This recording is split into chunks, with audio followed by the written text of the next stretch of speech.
You're tuned into Recovery TV, the voice of hope, with your host, John J. Tassoni Jr. Discussions and information on addiction and mental health issues. Now, here's John and today's guest. Welcome to Recovery TV, and I'm your host, John Tassoni. My guest today is Miss Linda Hurley from Kodak. And Linda, welcome, and thank you for joining us today. Thank you for being a sponsor. You're welcome. So let's talk about harm reduction. There's so many people that really don't understand what harm reduction is. So let's talk about it. Well, this has been a controversial term for many years, and currently it is a much more accepted term in the field of treatment because of the lethality of the street product and the adulterants, and how very strong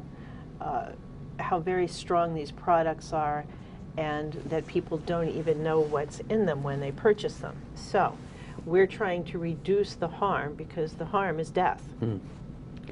And so harm reduction is simply a wide array of practices and products that we can, and education that we can provide people to keep them safe. It is about keeping them safe. And when people are safe, when they are using, they're going to be alive for the next day or the following day when they are ready to enter recovery. But they'll never enter recovery if they die. And that's really the truth of it. You know, there's a lot of people that say, why are you doing stuff like that for these people, these junkies, these addicts? You hear that all the time in our business. But and I tell people, I said, that junkie, addict, whatever you want to call them, could be your brother, could be your sister, could be your mother, could be your father. And I sat on that Miller's Commission, Senator Miller's Commission, and we talked about harm reduction and how the Canadians kind of mastered it, and now we're going to bring it in to Rhode Island. And I said to them at that particular meeting, I said, instead of going full boat on something like this, because you're going to get pushback, because people are not going to like it, that you're giving people drugs in a confined environment, you're just helping the problem. But as you said, we're not helping the problem, we're trying to educate the problem. And I said to them at that time, I said, we should just do a pilot program. Just do a pilot program for 6 months to see if it works. If it doesn't work, you can just scrap the idea. But we have to try something different. Too many people are dying. We're breaking records every year. The United States is breaking records. I mean, last year was, I believe it was 107,000 people who passed away, and they say we're going to break it again this year. Higher now. Excuse me. So why wouldn't you try something different? And that's the point that I guess you, I, and a number of others are saying, let's try something different. If it doesn't work, you scrap it, you move on to the next idea. And what you're talking about, John, is when I'm talking about harm reduction, I'm talking about a full array of services. It may be a vending machine outside of Kodak that has Narcan, which is the antidote to overdose. Has testing strips for those adulterants that are killing the people that are getting fentanyl. And a number of other things that folks would need, and then providing Narcan, and then providing education, and then providing kits that you can use safely, because there's a very high degree of increased endocarditis in young people because of the infections from injecting drugs. So there's all different ways you can reduce the harm of opioid use disorder.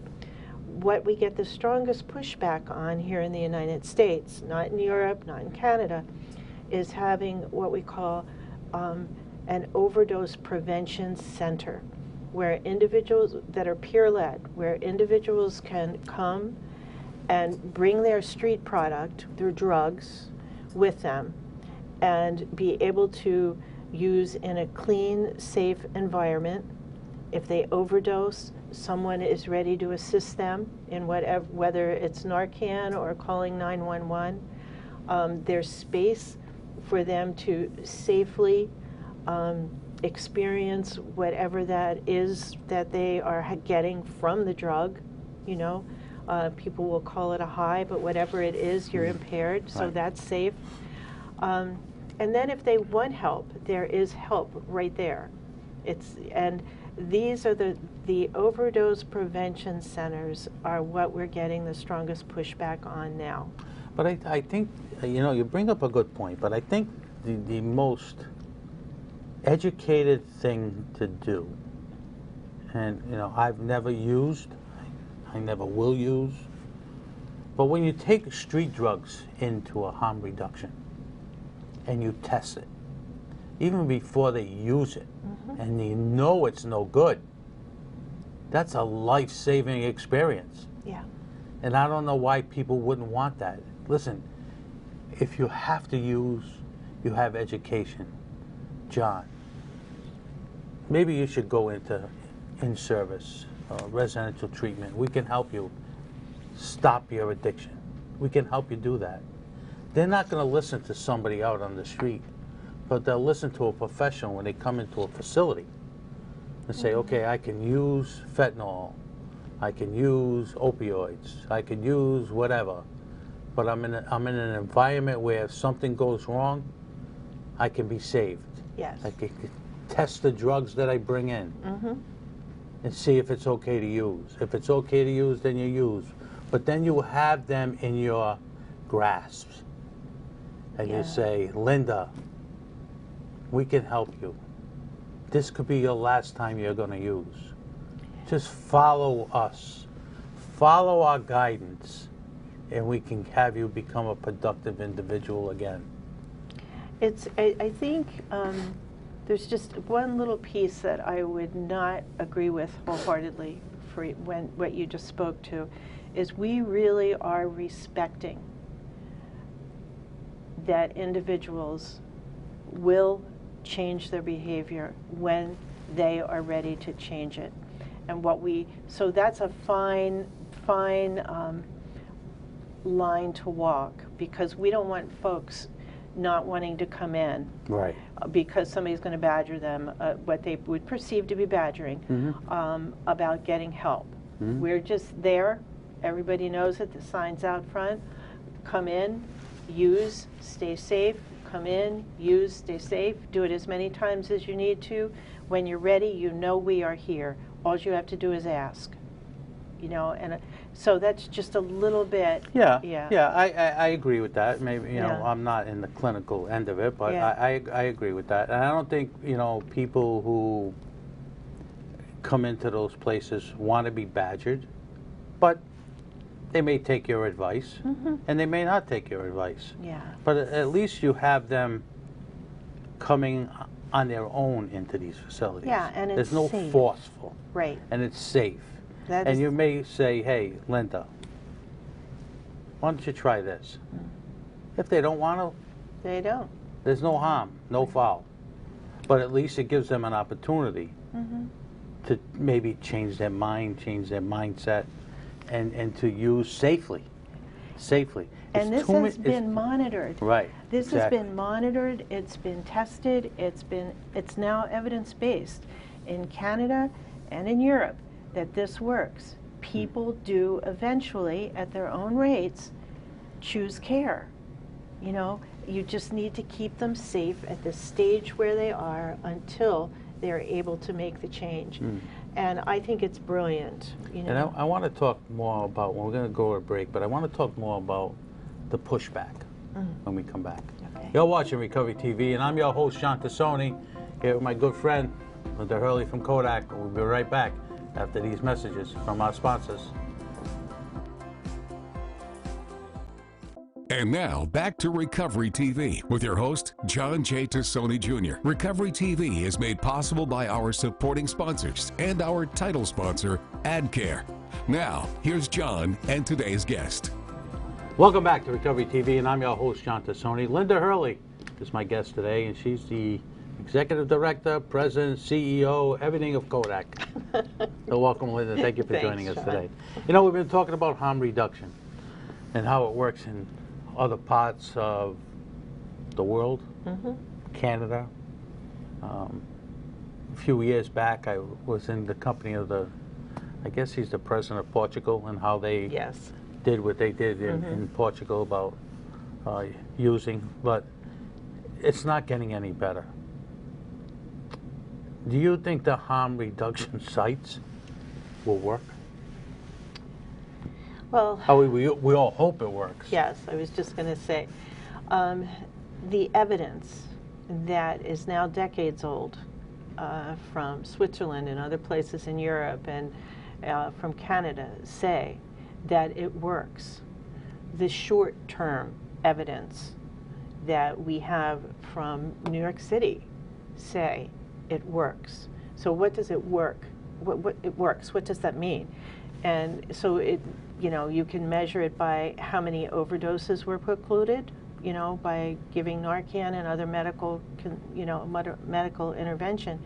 But also, in the longer term, how many individuals asked for a referral to care, to treatment, to recovery? How many started talking about that and moving forward? Now that's what's been measured primarily in Europe, and that to me it's beyond promising. It's real. So what do you say to the naysayers? It's not going to work. You're wasting your time. They're all drug addicts. You're not going to save them. What do you say to them? I know what I would say. I know what you would say. But truly, it depends on who those people are that are saying it, because a lot of different people say the same thing, and sometimes it's from lack of knowledge. Sometimes the very good point. Sometimes the data, the science, this is what was proven, and we want to prove it here too, and so this is why we're doing it. People will always say, "Can you send me that link? Can you send me this? Can you, and I do." So that's one set of people. And then there are people for whom the true information really doesn't work, because what they're afraid of, which is their stigma, is based in their beliefs and it's in their experience. So if I've been harmed by family members, if my children have been, harmed in different ways by people who have this disease, then I'm going to have a different view of it. And that population, that group of people that we talk to, we really just have to listen to. You can't confront that, because this is your experience, and I can't imagine how awful. If you had a crystal ball, I've been to I don't know how many wakes of young folks over the past 3 years. And if you had those individuals and you said to them, if your son or daughter could have went to harm reduction and did it safely, and maybe we could have had them go to treatment, what would you say? And I can almost bet 99.9% of them would say, I wish that I had knowledge of this before, because I wouldn't be in this predicament today. And it's so many. I mean, just a few weeks ago, I tried to help this young boy 3 different times, and then he overdosed. And I was invited. It was a private, but I was invited to go to the wake. And it was hard. I only met the gentleman on the phone. But it was hard to see a mom, a dad, and brothers around the casket talking to that young man who was in the casket. Why? Why did it have to go this way? Why couldn't you just listen? But as I say more about this harm reduction thing, and people look at me like, you're crazy, these people are not going to do it. But you want to say to them, listen, come to a funeral with me. and see a young person in the casket and talk to the families. And it's different. It's different. I mean, a lot of people in the town of Smithfield know what I do for a living. You know, they say, well, I don't know how you do it. It's every day, every day, every day. The guys on the rescue, every day, every day, every day. And it's getting worse. It's not getting any better. So we have to try something different. We have to. We have to. We have to. In order to save 1, 2, 100, 200. But we shouldn't be at the number that we're at today. No. So we're actually excited at the possibility of opening the first overdose prevention center in Rhode Island as part of a broader harm reduction policy. And you know, so we're actually applying not as a lead with Weber Renew as a partner, and it will be at the Huntington Avenue site tentatively. I'm just, this is nothing, you know, positive yet, but we are applying to do that, and my hope is. Yeah. What about your traveling facility that you have? Yeah. Any thoughts about doing something like that when you're going into the community? We'll just use this for an example. The first harm reduction is in Providence. Well, what are you going to do with the people in Woonsocket or Central Falls? They're going to have to come into Providence? I don't know. I don't know. I think it's maybe a pilot, I think we may need another pilot. Yeah. A pilot van, mobile unit that has this harm reduction in it, and you get to go into those cities and towns to help these people out, because this is where I see it the most now. The Woonsockets, the Pawtucket, Providence, Central Falls. I mean, Smithfield, God, we don't have overdose problems. But let me tell you, I talk to the fire and police departments all the time. Yeah. We have our fair share. It's everywhere, folks. It's everywhere. It's not just in the cities anymore. It's global now. Yeah. It's Rhode Island bound, all four corners. All four corners. Yeah. So we need, if it works, harm reductions mobile unit. So I just gave you another idea to apply for another grant. Yeah. But we're going to talk more about that when we come back. Thanks. You're watching Recovery TV, and I'm your host, Sean Tassoni, with my good friend Linda Hurley from Kodak. And we'll be right back after these messages from our sponsors. And now, back to Recovery TV with your host, John J. Tassoni Jr. Recovery TV is made possible by our supporting sponsors and our title sponsor, AdCare. Now, here's John and today's guest. Welcome back to Recovery TV, and I'm your host, Sean Tassoni. Linda Hurley of Kodak is my guest today, and she's got some fabulous news about harm reduction in their new mobile unit. I want to take the next couple of minutes that we have to talk about your mobile unit at CCA in Woonsocket on a daily basis in the morning. What are people asking for when they come to your mobile unit? I think, well, primarily they're asking for treatment and medicine for opioid use disorder. So that means buprenorphine and methadone. And, you know, I mean, Kodak is written big on the side of it. Everybody recognizes Kodak. It used to be actually synonymous with methadone. And so that's what they're primarily asking for. There are also other substance use disorders. Also some consultation. People will come in and say, you know, I need to talk to you. I'm worried about my son. I'm worried about my grandfather, that kind of thing. But also we do a lot of referral. We do a lot of referral. And dental, physical. Dental, physical. Wound care is a pretty big issue. Wound care. Yeah, and wound care is. Tell me about that. Yeah, wound care is usually injection site infection where someone, when they don't have a clean needle, they don't have sterilized facilities to be able to make sure that when they use whatever they're using that they're injecting, that it's safe. And that is absolutely critical. So if we can treat it there, our docs will treat it. Otherwise, we actually get people to the emergency room, because that can be fatal. It goes to the heart. Linda Hurley, mobile unit, harm reduction, the Queen, Kodak. You've been watching Recovery TV, and I'm your host, John Tassoni. We'll see you next week for another live conversation.